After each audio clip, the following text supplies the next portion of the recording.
नमस्कार दोस्तों, आप सभी का स्वागत है मेरे यूट्यूब चैनल पर। अभी हाल ही में 21 जुलाई 2024 को DSSP के PGT इकोनॉमिक्स का पेपर हुआ है, जिसमें पूछे गए मैथ के क्वेश्चन को आज हम इस वीडियो में देखेंगे। तो चलिए स्टार्ट करते हैं। पहला क्वेश्चन है, यदि किसी बिस्तर का नया विक्रय मूल्य उसके प्रारंभिक विक्रय मूल्य का 10 गुना है तो नया लाभ प्रारंभिक लाभ का 11 गुना है। प्रारंभिक लाभ प्रतिशत में ज्ञात कीजिए। तो देखो, इसमें अगर हम मान लेते हैं SP जो हमारा है SPX है, CP 100 है, तो लाभ बराबर क्या होता है SP माइनस CP, SPX और CP 100 है, तो ये हो जाएगा हमारा लाभ। अब हमें देखना है यहाँ पे कि अगर विक्रय मूल्य को 10 गुना कर दिया जाए, विक्रय मूल्य हमारा 10 गुना है तो 10x माइनस 100, तो लाभ क्या होता है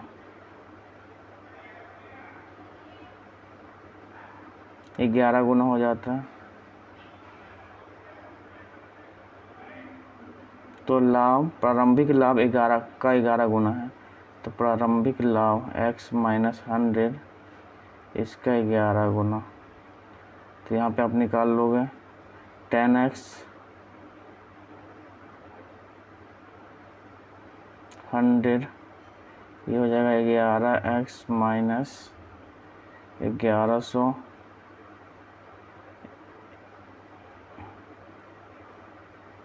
1100। अब यहाँ पर देखो, अगर इसको 10x को इधर करेंगे तो x और इसको इधर करेंगे तो कितना हो जाएगा 100 माइनस होगा तो 1000, x बराबर 1000 आ गया। ठीक है, अब x बराबर जब 1000 आ गया तो हमारा SP 1000 है और CP हमारा यहाँ पे 100 है, तो प्रॉफिट कितना होगा, प्रॉफिट 900 का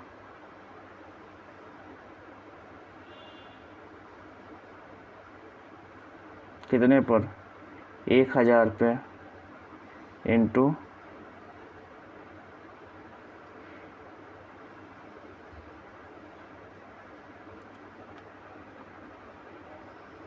नीचे CP होता है ना, CP कितना है, CP तो यहाँ पर 100 है, तो CP 100 हो गया। यहाँ पे भी 100% निकालेंगे तो 100 से 100 हमारा कट जाएगा, आएगा 900। Right answer option number 2। Next question देखते हैं हम। इसमें 32 मीटर व्यास और 12 मीटर ऊंचाई वाला एक शंक्वाकार तंबू बनाने के लिए 5x7 मीटर कैनवास की कितनी लंबाई की आवश्यकता होगी। तो यहाँ पे है शंक्वाकार तंबू बनाना है, तो शंक्वाकार तंबू बनाने के लिए शंकु का जो वक्र पृष्ठ का क्षेत्रफल क्या होता है, तो 1/3 πRL ये होता है। ठीक है, 1/3 πRL। तो यहाँ पे आप देखोगे कि जो πRL है, शंकु कैसे बनता है, ऐसे बनता है। ठीक है, इसमें आपको यहाँ पर व्यास कितना है, मतलब रेडियस हो गया 16 सेंटीमीटर, ऊंचाई कितना है, ये वाली ऊंचाई 12 सेंटीमीटर। तो ये ऊंचाई निकालना हमें, ये तिर्यक ऊंचाई निकालना है L बराबर। तो L बराबर जब इसको निकालेंगे तो होगा 16 का स्क्वायर प्लस 12 का स्क्वायर, तो 16 का कितना होता है, 16 का आप यहाँ पर लिखोगे L बराबर क्या होता है √h स्क्वायर प्लस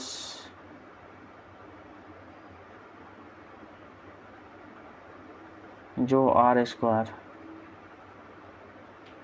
तो h स्क्वायर कितना है यहाँ पर 12 का स्क्वायर प्लस R का स्क्वायर कितना है 216 का स्क्वायर।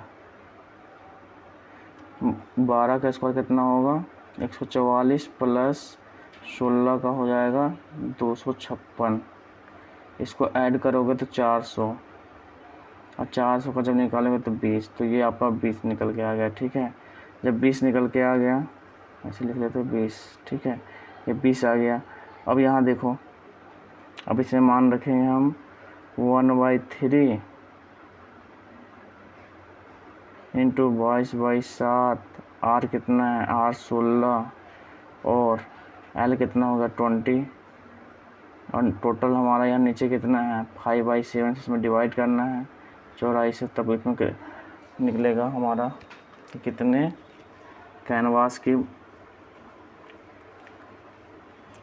कैनवास की लंबाई की आवश्यकता होगी। ठीक है, तो 5/7 है। तो अब देखो इसको 5/7 को ऊपर कर लो, तो यहाँ पे जब हम ऊपर करेंगे तो 1/3 तो ये हमारा रहेगा ही, इधर कर लेते हैं।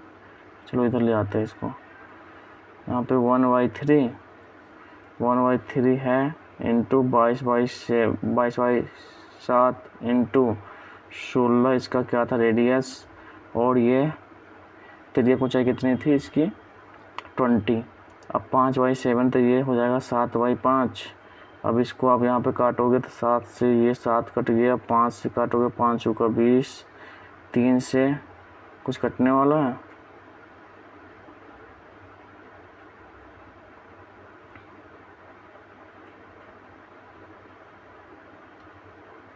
हालांकि जो शंकु का वक्र पृष्ठ का क्षेत्रफल होता है ना πRL ही होता है, ये नहीं होता। ठीक है, तो आप इसको हटा दोगे πRL ये है, तो πRL, तो यहाँ से 1/3 भी हट जाएगा, ये हमारा πRL इतना ही है, मैंने गलत लिख दिया था, तो यहाँ पे हो जाएगा πRL। अब देखो तो ये आपका हो जाएगा 22, इसको मल्टीप्लाई करोगे आप तो 16 दूना 32, 16 48, 16 64, तो 22 में 64 से मल्टीप्लाई करोगे तो 4 दूना 8, 6 दूनी 12, और इसके बाद यहाँ पे भी वही होगा 8 का 8, 8 2 10 के 0, 1 1408, 1408 यहाँ पे आपका राइट आंसर है। शंकु का वक्र पृष्ठ कितना होता है πRL, बस इतना ही है। नेक्स्ट क्वेश्चन देखते हैं हम। नरेश 20% वार्षिक ब्याज पर 43,900 की राशि जमा करता है, जहां ब्याज की गणना वार्षिक चक्रवृद्धि आधार पर होती है। 2 वर्ष बाद नरेश को प्राप्त मूलधन ज्ञात कीजिए। देखो तो इसमें क्या है ना, चक्रवृद्धि ब्याज का फॉर्मूला क्या होता है, P × 1 + R/2 R/100, यहाँ पे क्या हुआ T। तो अब इसको हम मान रख लेंगे, देखो कितना रुपये जमा कर रहे हैं यहाँ पे 43,900, 1 + 20/100 कितने समय के लिए, 30 समय के लिए, मतलब 2 साल के लिए। ठीक है, अब यहाँ पर लिखेंगे 43,900 इंटू ये कितना अब कट जाएगा 20/25 है, मतलब 6/5 इंटू 6/5। अब यहाँ 50, 5 से इसको करने का 50 25, और ये भी कट जाएगा आपका 4 आ जाएगा। अब इसको आप मल्टीप्लाई करोगे इससे, यहाँ पे आ जाएगा 439 इंटू 4 इंटू 6 इंटू 6। अब आपको क्या करना है ना, इसका जो इकाई अंक है उसी से मल्टीप्लाई करो, 9 चौका 36, 36 छक, फिर 6 से मल्टीप्लाई करें 36 हो जाएगा, फिर मल्टीप्लाई करें 36, मतलब 6 वाला आएगा आपका, तो 6 वाला राइट आंसर है। आपको मल्टीप्लाई का कभी नहीं देखना है, केवल इकाई अंक देख लो, इकाई अंक इसमें 6 है, तो ऑप्शन नंबर 4 राइट आंसर है। नेक्स्ट क्वेश्चन देखते हैं हम। यदि P और Q एक टंकी को 30 घंटे में पानी से भर सकते हैं, यदि P अकेले टंकी को 80 घंटे में पानी से भर सकता है, तो Q अकेले उसी टंकी को के 3/4 हिस्से पानी से कितने घंटे में भर देगा। तो यहाँ पर देख लो P + Q कितने घंटे में भर देगा, 30 घंटे में भरेगा। यदि P अकेले कितने में भरेगा, 80 घंटे में भरेगा। तो अब इसका निकाल लो, 8 दूना 16, 3 24, 240, इसका एलसीएम होगा। एलसीएम निकालने के बाद आप इसकी एफिशिएंसी देखो, P + Q की 30 से जैसे ही मल्टीप्लाई करोगे तो 8, मतलब 8 आ रहा है इसकी एफिशिएंसी, और 8 3 24, मतलब इसकी एफिशिएंसी 3 आ रही है। तो आपको पता चला गया कि मतलब P की एफिशिएंसी अगर 3 है तो Q का कितना होगा, 5। ठीक है, अब Q का जब 5 होगा तो Q अकेले इस टंकी के 3/4 को 3/4 मतलब कितना आ रहा है यहाँ पर, काटोगे 6 चौका 24 मतलब 180 जो आ रहा है 17 18 180। इसको कितने में भरेगा, 5 के स्पीड से भरेगा।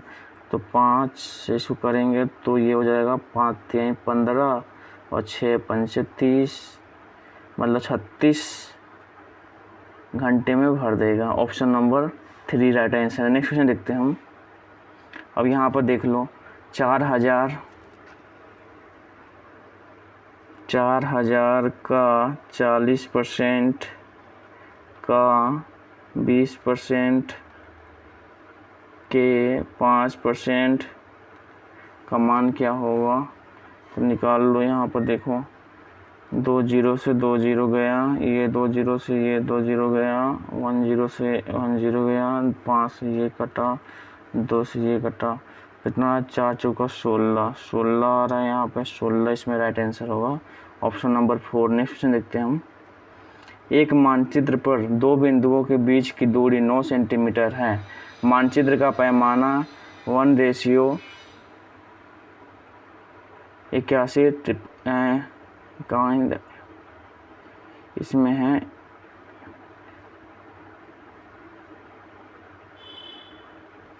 8,10,008 मतलब ये हमारा जो है सेंटीमीटर में है। दोनों बिंदुओं के बीच की वास्तविक दूरी कितनी है किलोमीटर में, ठीक है। तो हमें यहाँ पर देखना जो ये हमारा 1 बराबर कितना है, 1 बराबर इतना दिया हुआ है। तो हम क्या करेंगे ना, पहली बात तो इसको 81,000 को यहाँ पर लिखेंगे, ठीक है। 8 है। अगर इसे और भी सिंपल बनाना तो आप क्या करोगे ना, इसको क्या कर लो 0 ही रखो। अब 81,000 में अगर आप क्या करोगे यहाँ पर मीटर में से चेंज करोगे तो 1000 मीटर बराबर क्या होता है 1 किलोमीटर होता है, ठीक है। तो मीटर में चेंज होगा, सेंटीमीटर में चेंज करने के लिए 2 से और इसमें करोगे, ठीक है। अब इसको देखो कितना आ रहा है यहाँ पे 2 0 से 2 0 2 0 से 2 0 1 0 से हमारा हो जाएगा 8.1, ठीक है। अब 9 सेंटीमीटर से इसमें मल्टीप्लाई कर दोगे 8.1 में तो कितना आ जाएगा 9 एकम 9 9 8 72। तो ये जो 72.9 आ रहा है ये आपका राइट आंसर है। नेक्स्ट क्वेश्चन देखते हैं हम। 1 घंटे के लिए 75 किलोमीटर प्रति घंटा और 1.5 घंटे के लिए 80 किलोमीटर प्रति घंटा की चाल से चलने वाले कार की औसत गति 60 किलोमीटर प्रति घंटा है। एस का मान ज्ञात कीजिए। देखो इसमें क्या है ना कि 1 घंटे के लिए वो 75 किलोमीटर चल रहा है, 1.5 घंटे में वो से 80 किलोमीटर चल रहा है और टोटल जो औसत चाल हमारा 60 किलोमीटर है। तो हम पहले की जो 80 किलोमीटर है ना तो उसको निकालना है, एस की स्पीड कितनी है। तो देखो जब हम एवरेज निकालते हैं तो आपको पता है कि एवरेज बराबर क्या होता है, एवरेज बराबर होता है हमारा टोटल दूरी by total distance by total time.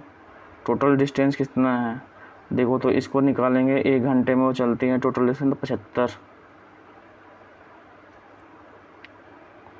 75 kilometre और 1.5 घंटे में 80 किलोमीटर मतलब 1.5 घंटे में 80 किलोमीटर। तो यहाँ पे 1.5 घंटा हो जाएगा, 1.5 घंटे में इसको अगर हम मल्टीप्लाई करेंगे तो कितना होगा, कितने kilometre 1.5s by total time कितना होगा 1 घंटा ये हुआ और 1.5 घंटे ये तो मतलब 2 घंटे 2.5 घंटे और टोटल स्पीड टोटल हमारा एवरेज कितना आ रहा है 60। तो ये हो गया।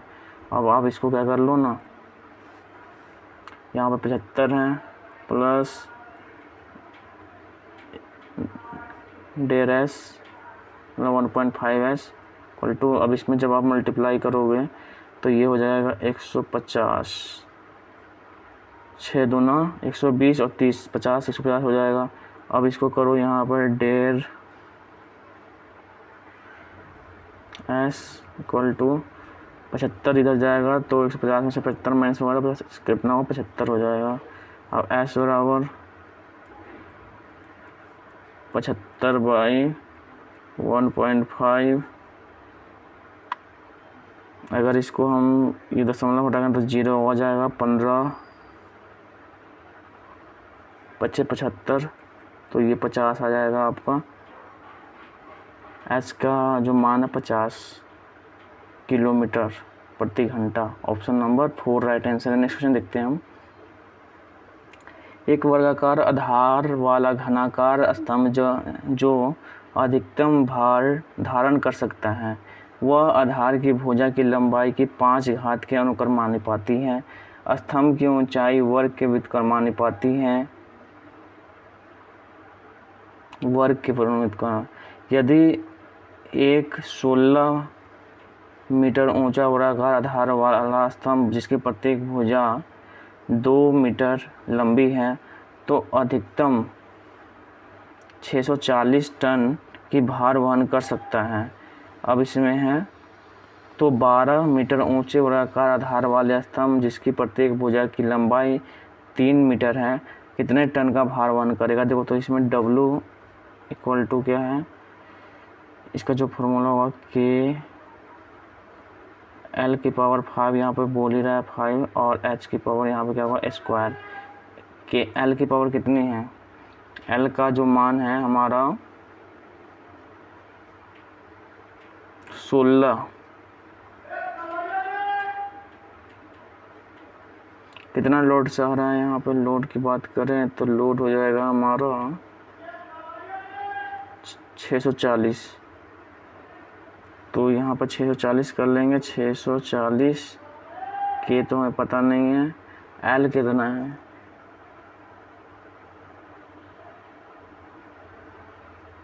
L हमारा है लंबाई 16 मीटर, तो 16 का स्क्वायर, 16 का यहाँ पे क्या है 5 करना है,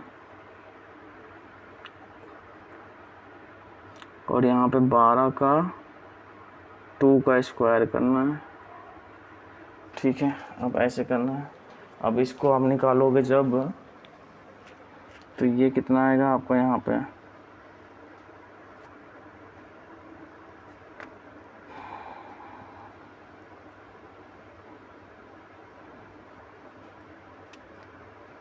640 के 16 इंटू 16 इंटू 16 इंटू 16,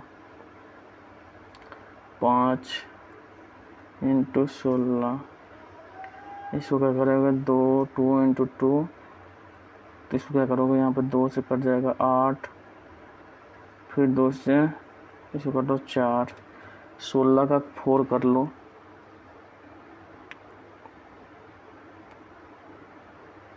16 का 4 जब आप करोगे 16 का पावर 4,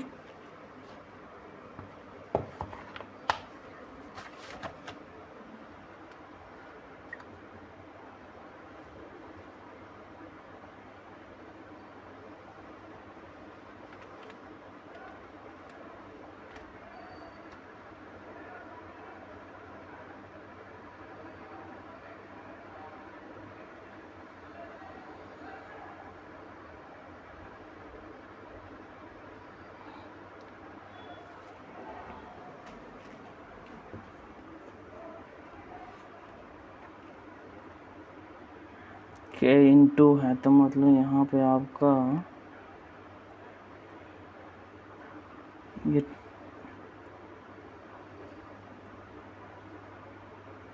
टन में वहन किया है।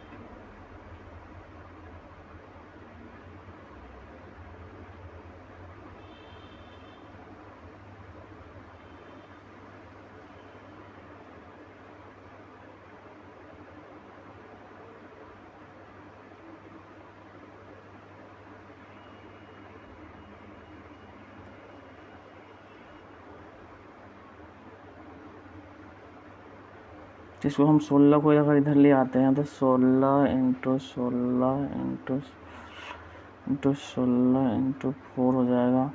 तो 16 चौका 64, 4 इसको काटेंगे तो 10 हो जाएगा।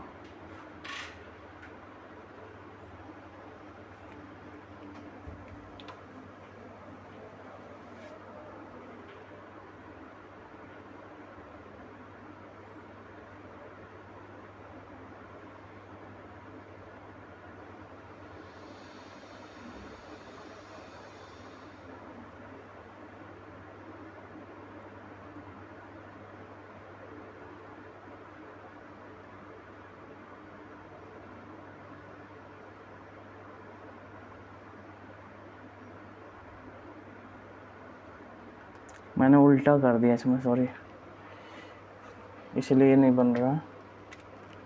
इसको फिर से देखो करते हैं यहाँ पर।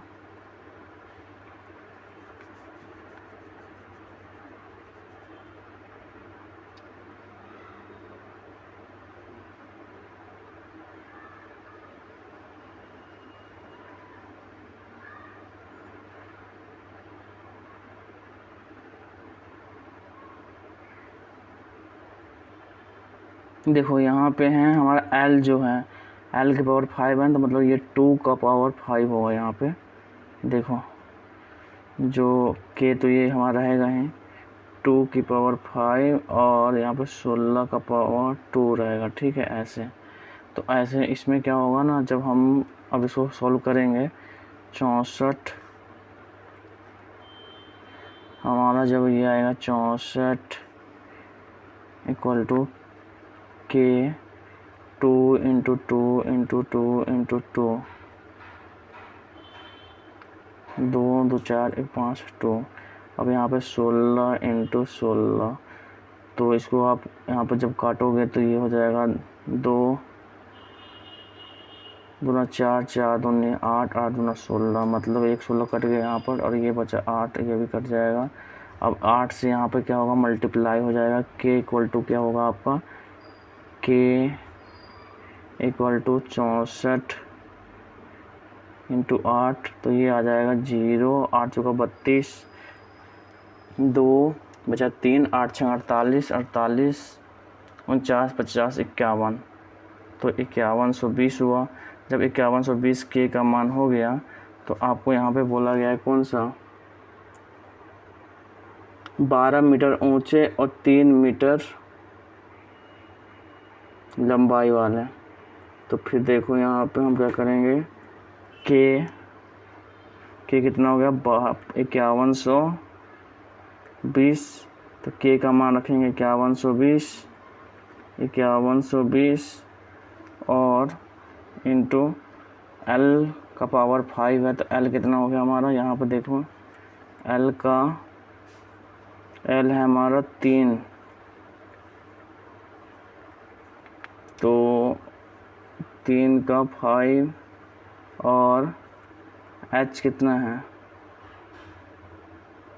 h 12 है, तो 12 का स्क्वायर कर लो यहाँ पे, 12 का स्क्वायर। अब इसका मान निकालो, जब इसको हम निकालेंगे तो ये हमारा जो आएगा निकल के यहाँ पे करोगे तो 5120 into 3 into 3 into 3 into 3 into 3, 12 into 12, 3 चौका 12, 3 चौके 12, 4 से इसको काटोगे, 4 एकम 4, 4 दूनी 8, 5 चौका 20, 5 चौका 20, ये कट गया।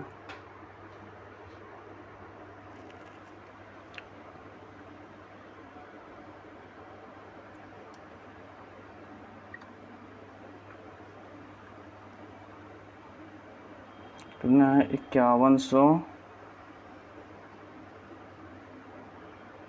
5120 को अगर डिवाइड करेंगे 4 से,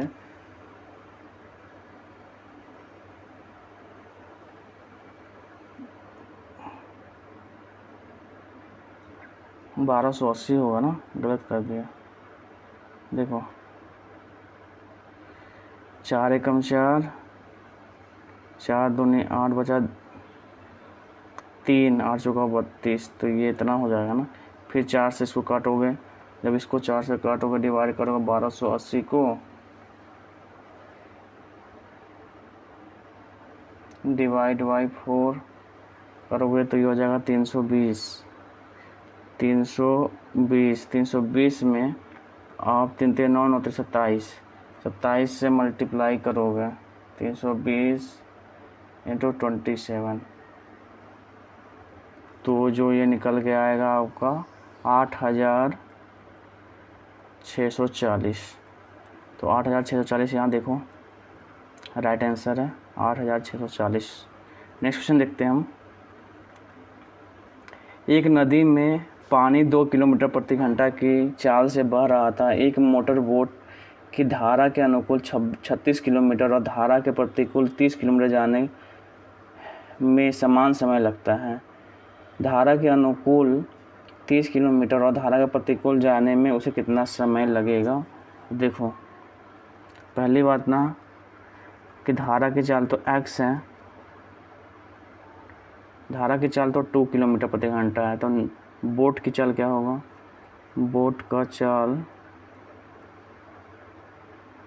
बोट की चाल मान लेते हैं x,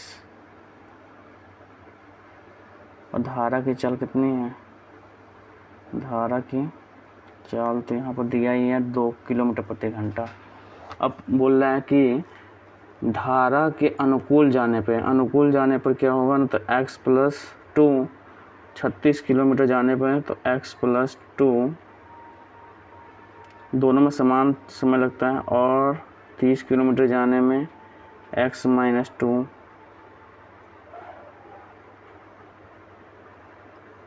30 किलोमीटर जाने में समान समय लगता है।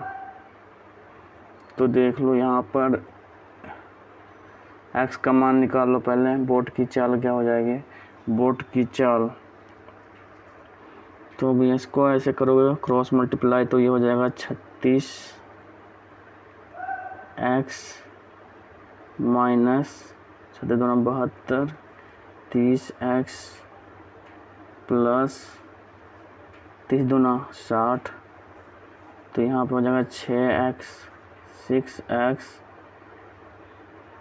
इक्वल टू ये 72 इधर आ जाएगा तो ऐड हो जाएगा 2 7 13 x बराबर कितना हो जाएगा 132 बाई 6 से काटेंगे 6 2 12, तो यहाँ पे 22 आ रहा है। तो बोट की चाल 22 हो गई। तो हमें समझ में आया कि धारा के अनुकूल नाव की चाल और धारा के प्रतिकूल नाव की चाल। धारा के अनुकूल नाव की चाल करेंगे तो 22 प्लस 2, और धारा के प्रतिकूल अब निकालना होगा। तो धारा के अनुकूल क्या होगा, धारा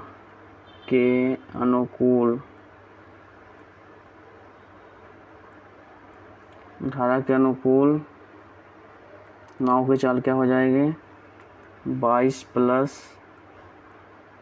2 24 हो जाएगा, और धारा के प्रतिकूल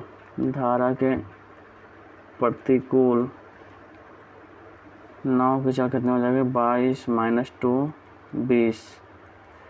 अब पूछ रहे हैं आप धारा के अनुकूल 30 किलोमीटर और धारा का प्रतिकूल 36 किलोमीटर जाने में कितना समय लगेगा। धारा के अनुकूल 30 किलोमीटर जाएगा कितने की स्पीड से 24 की स्पीड से, प्लस धारा का प्रतिकूल 36 किलोमीटर 20 के स्पीड से। अब जब इतने की स्पीड से जाएगा तो आप इसको जब यहाँ पर डिवाइड करोगे 30 डिवाइड बाई 24 कितना आएगा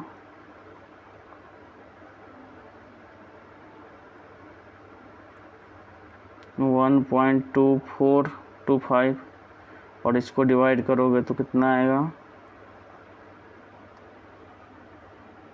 36 को डिवाइड करेंगे 20 से तो 1.8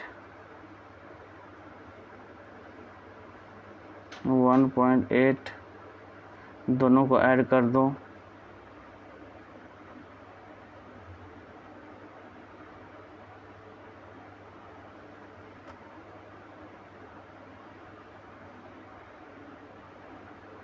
3.05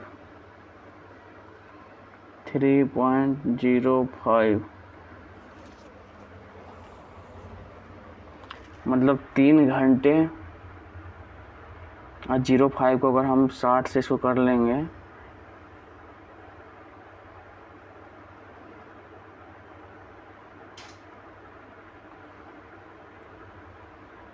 तीन घंटे तो लगेंगे हैं, 3 घंटे कुछ मिनट, तो 3 घंटे हैं यहाँ पर 0.3 मिनट लगे 0.5 है, तो 0.5 को हम क्या करेंगे ना, तो इसको अगर 0.5 तो इसको अगर हम 60 से करेंगे तो 12 5 60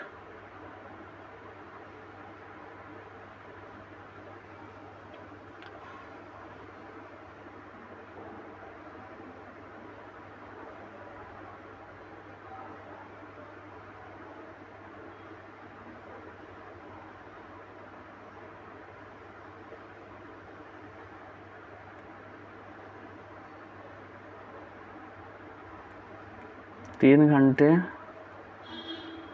3 मिनट।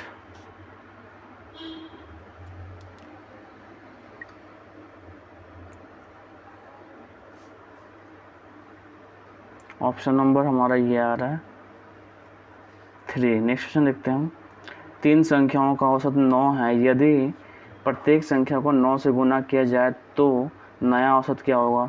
तो इसमें तो डायरेक्ट आपको क्या करना है ना कि 13 संख्याओं का औसत 9 है, 13 संख्याओं का औसत अगर 9 है तो हमें क्या करना है, तो औसत में हम 9 से मल्टीप्लाई कर देंगे, वो नया औसत होगा हमारा।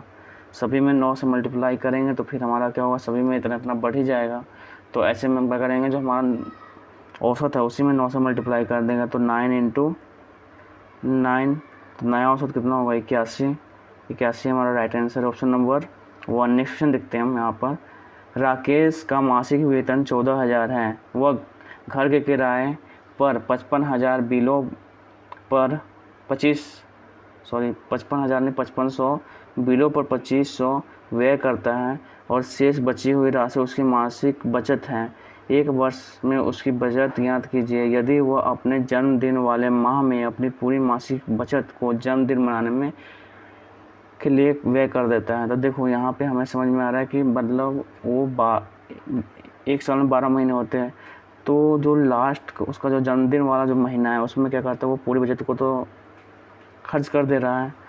तो बचे 11 महीने। 11 महीने में वो कितना बचत कर रहा है, देखो 14,000 रुपये कमा रहा है, इसमें से 5500 तो किराए में दे दे रहा है, 2500 व्यय बिल पर व्यय कर दे रहा है, तो बचा कितना उसका यहाँ पर 8,000 रुपये जब वो खर्च कर दे रहा है तो बच रहा है कितना 6,000 बच रहा है। तो 11 महीने के लिए 6,000 कितना हो जाएगा 66,000, ऑप्शन नंबर 2।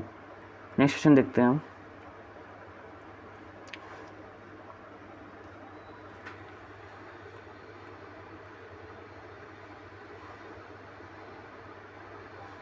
यदि 55,000 प्रतियां प्रकाशित होती हैं, उन पर परिवहन लागत इतना है, तो पुस्तक का विक्रय मूल्य होना चाहिए ताकि 25% का लाभ अर्जित कर सकें।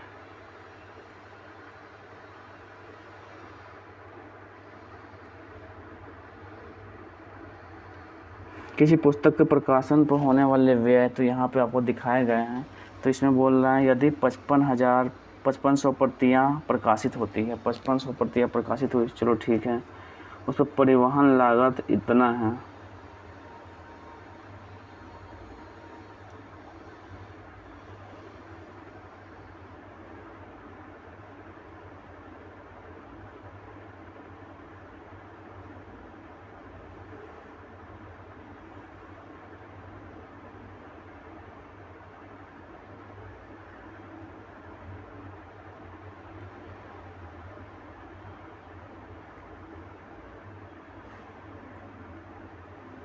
पचपन सौ तो प्रकाशित हुई, जिस पर परिवहन लागत इतना है, मतलब परिवहन लागत 10% है। ठीक है, तो पुस्तक का विक्रय मूल्य कितना होना चाहिए ताकि प्रकाशक को 25% का लाभ अर्जित कर सकें। प्रकाश पर 25% का लाभ अर्जित करने के लिए ना, तो 10% बराबर इतना है आपका, दिखाई दे रहा है यहाँ आपको 8250 इतना है।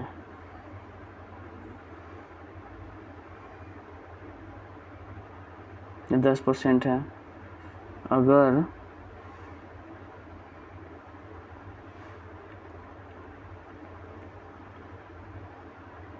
पच्चीस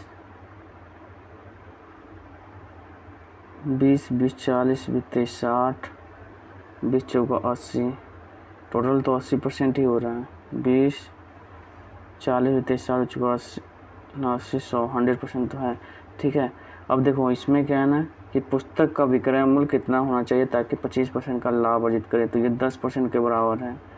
तो हमारा 100% कितना होगा, ऐसे निकाल लो। ये 10% है, 10% तो 100% कितना होगा,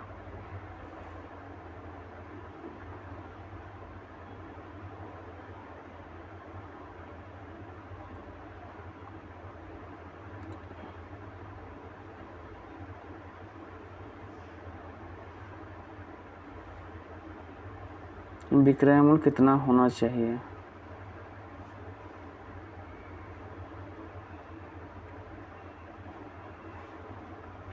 एक 125% निकाल लो।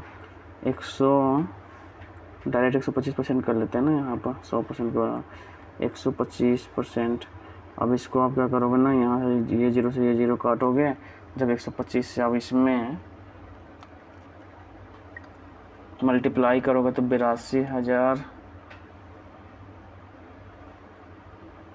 तो ये 82,000 नहीं बचा, 8,250 बचा, 8,250 इंटू 125, तो ये जो आपका निकल के आ रहा है यहाँ पे आएगा 1031250। अब ठीक है, अब इसमें हम 5500 प्रति जो प्रकाशित हो रही है इससे डिवाइड करेंगे तो हमारा क्या होगा, एक प्रतियां का मूल्य निकल जाएगा। तो इसमें देखो, इसको डिवाइड करो 55 से, 1031250 डिवाइड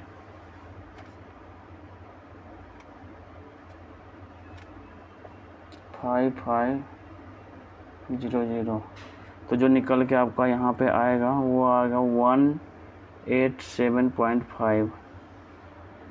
ठीक है, तो यहाँ पे ऑप्शन नंबर 2 राइट आंसर है आपका। नेक्स्ट क्वेश्चन देखते हैं हम। पाइप ए अकेले एक खाली टंकी को 32 घंटे में भरता है। पाइप बी ए कितने में भरता है, 32 में भरता है। बी ये भी 32 में भरता है। तो इन दोनों का एलसीएम कितना हो जाएगा, 32, दोनों की एफिशिएंसी 1 अब कह रहा है कि एक साथ संचालित करने पर टंकी का आधा हिस्सा भरने पर, आधा हिस्सा मतलब 16 भरने के लिए दोनों को चालू करेंगे, 2 के एफिशिएंसी भरेगा तो 8 घंटे इसमें लगेंगे। कितने लगेंगे, 8 घंटे। तो 8 घंटे इसमें right answer option number 1। Next question देखते हैं हम। एक 66 सेंटीमीटर परिधि वाले वृत्त के बराबर त्रिज्या वाले अर्ध गोले का आयतन क्या ज्ञात कीजिए। तो वृत्त की परिधि क्या होता है, 2πr, 2πr तो 2 × 22/7 इंटू r, कितना है परिधि 66 सेंटीमीटर। तो इसको आप यहाँ पे कर लोगे तो r बराबर क्या होगा हमारा 66 × 7 और यहाँ 22 × 2। इसको जब आप करोगे तो 2 से तो कट जाएगा, तो ये हो जाएगा 33। जो करोगे कहते हैं 33, 11 दूना 22, तो 7 3 21/2, 21/2 हो गया। अब इधर देखो आयतन निकालना है, तो आयतन निकाले हुए अर्धगोले का आयतन 2/3। अर्धगोले का आयतन क्या होता है 2/3 πr क्यों, 2/3 22/7। आर कितना है यहाँ पे 21/2 21/2 21/2 इंटू 21/2 इंटू 21/2। तो 2 से ये 2 कट गया, ये 2 से 11, 7 3 21, ये 7 से ये 7 कट गया। बचा 21 में 21 से मल्टीप्लाई करोगे तो ये आएगा आपका कितना, 21 में 21 से मल्टीप्लाई करोगे तो 441, और 441 में मल्टीप्लाई करोगे 11 का तो ये आ जाएगा आपका निकल के यहाँ पर 4851/2, और इसको जब आप डिवाइड करोगे 2 से तो ये आपका निकल के आएगा यहाँ पर 2425.5, 2425.5, 2425.5। इसमें ऑप्शन नंबर 1 राइट आंसर है। नेक्स्ट क्वेश्चन देखते हैं हम। किसी वस्तु को 119 में बेचने पर आदमी को 15% की हानि होती है। 15% का लाभ कमाने के लिए इसे कितने कीमत पर बेचना चाहिए। 119 पर 15% की हानि होती है। अब आपको इसमें पता चल रहा है कि 85% बराबर कितना, 119, 15% लाभ कमाने के लिए 115, और क्या होगा तो यहाँ पे हो जाएगा 119 इंटू 115, और ये हो जाएगा 85, 17 25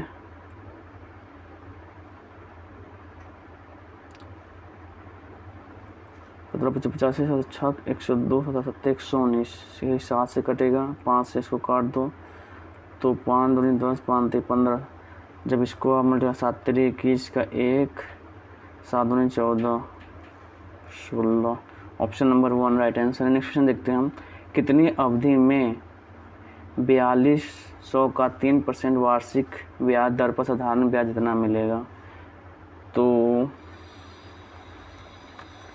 यहाँ पर 840 इंटू 100 बाई 42 इंटू 3। अब इसको जब आप यहाँ पर डिवाइड करोगे तो ये 0 से 1 0 इसको काट दो, 4200 है तो ये 2 से कट जाएगा, 20/3। तो ये आपका जब निकालोगे 6.66 आएगा, तो 6.67 हो गया। ऑप्शन नंबर 2 राइट आंसर है आपका। नेक्स्ट क्वेश्चन देखते हैं हम। इसमें आपको क्या करना है ना कि बहुपदों में इसका एचसीएफ ज्ञात करना है। एचसीएफ ज्ञात करने के लिए आप क्या करेंगे, अगर सब इक्वल टू इसमें सभी को जितने भी ऑप्शन दिए गए इसमें 0 रखेंगे तो इसका जो मान निकल के आएगा 8, x का मान, इसमें x का मान कितना आएगा 4, इसमें x का मान 1, इसमें x का मान 2, और सभी को इसमें आप रख कर देखोगे x का मान अगर ये 0 हो जा रहा है तो सेटिस्फाई हो जा रहा है, देखो तो वही आंसर होगा। यहाँ पर अगर आप x का मान 2 रखोगे तो 4 का करेंगे तो 4 चौक 2 दूना 4, 4 दूना 8, 8 दूना 16, मतलब 16 - 0 हो जा रहा है। इसमें अभी 2 का मान, सब में अगर मान रखने के बाद 0 आ रहा है तो वही आपका आंसर होगा। तो इसमें ऑप्शन नंबर 2 राइट आंसर है। नेक्स्ट क्वेश्चन देखते हैं। ऑप्शन नंबर 4 राइट आंसर है, x का मान 2। नेक्स्ट क्वेश्चन देखते हैं हम। फर्नीचर को 3 वस्तुओं के औसत मूल्य, 3 वस्तुओं का औसत मूल्य इतना रुपये हैं। यदि उनके औसत मूल्य इतना रुपये हैं, यदि उनके मूल्य इतने के अनुपात में है तो सबसे महंगी वस्तु का विक्रय मूल्य ज्ञात कीजिए। हालांकि ना ये क्वेश्चन थोड़ा गलत है। औसत मूल्य अगर इसमें दिया हुआ है तो 3 वस्तुओं का औसत मूल्य अगर हम यहाँ पर मल्टीप्लाई करेंगे तो हमारा हो जाएगा ये 15,345 इंटू 3, ये हो जाएगा, ठीक है। अब इसमें पूछा जा रहा है कि सबसे महंगी वस्तु का विक्रय मूल्य, सबसे महंगी वस्तु तो 7 का है और इसमें टोटल कितना है 15, तो 15 से इसमें क्या करेंगे 3 × 5 = 15 ये आएगा, और 5 से इसमें करेंगे तो 5 दूना 5 × 3 = 15, 0, 6 × 5 = 30, 9 पचे 45 इतना हो गया। जब इसको आप मल्टीप्लाई करोगे तो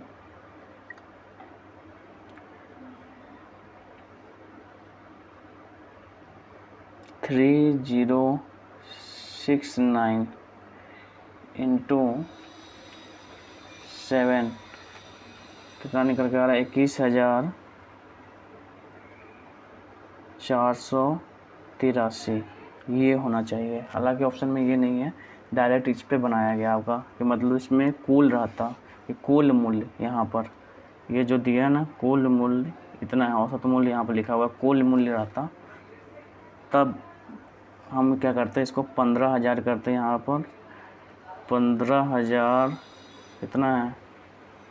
345 इंटू 7 बाई ये 15 करते हैं। तब इसमें हम जब इसको मल्टीप्लाई करते हैं 15 एकम 15, 15 दूना 30, अब 15 45, तब इसको मल्टीप्लाई करते तो ये कितना होता? 7 3 21 का 1 और 2 7 दूनी 14 2 16 और ये 7 71 61 तब आता। ठीक है, यहाँ पे कुल लिखा रहा था, तब कुल मूल्य इतना है, टोटल मूल्य इतना है तब। चलो ठीक है, नेक्स्ट क्वेश्चन देखते हैं हम। इसका देखो, इसका मान आपको ज्ञात करना है, तो इसको क्या करोगे आप? पहले जब इसको मल्टीप्लाई करोगे तो कितना होगा? 0.0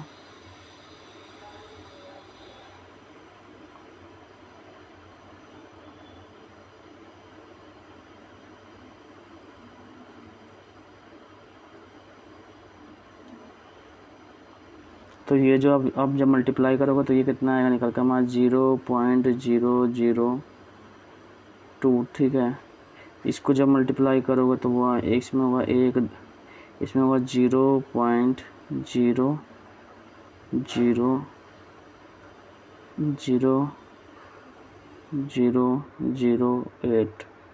ठीक है, 2 2 4 2 6। ठीक है, हाँ इतना होगा। और जब आप इसको क्या करोगे? माइनस करोगे तो जो अपने यहाँ पर ये निकल के आएगा हमारा कितना आएगा?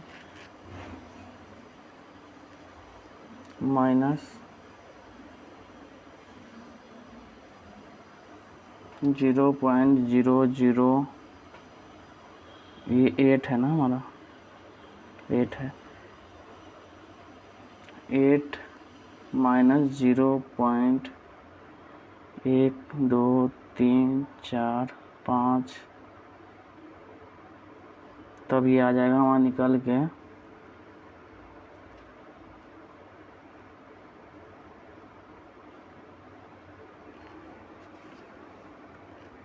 0.007992।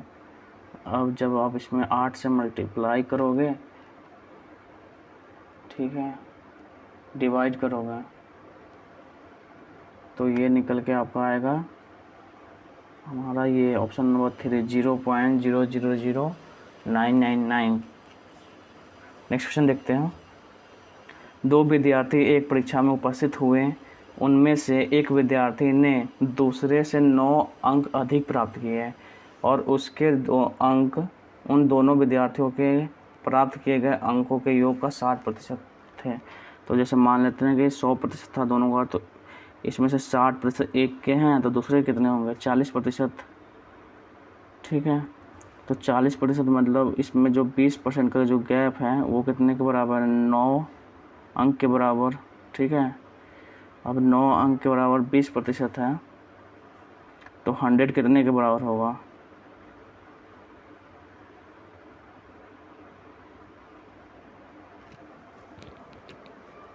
तो 20% बराबर 9, तो 100% बराबर कितना होगा? 9 × 45। देखो यहाँ पे देखते हैं हम, 20% बराबर 9 है, तो 100% बराबर, तो यहाँ पे 100 से जब मल्टीप्लाई करेंगे तो 20 नीचे आएगा, 20 पंचे से तो 45 हो गया ये, तो 45 हमारा राइट आंसर होगा, ऑप्शन नंबर 2। तो 20 क्वेश्चन आपके कंप्लीट हो गए। आई होप वीडियो आपको अच्छा लगा होगा। अगर वीडियो अच्छा लगा तो लाइक करिए, सब्सक्राइब करिए, शेयर करिए। मिलते हैं नेक्स्ट वीडियो में। जय हिंद, जय भारत।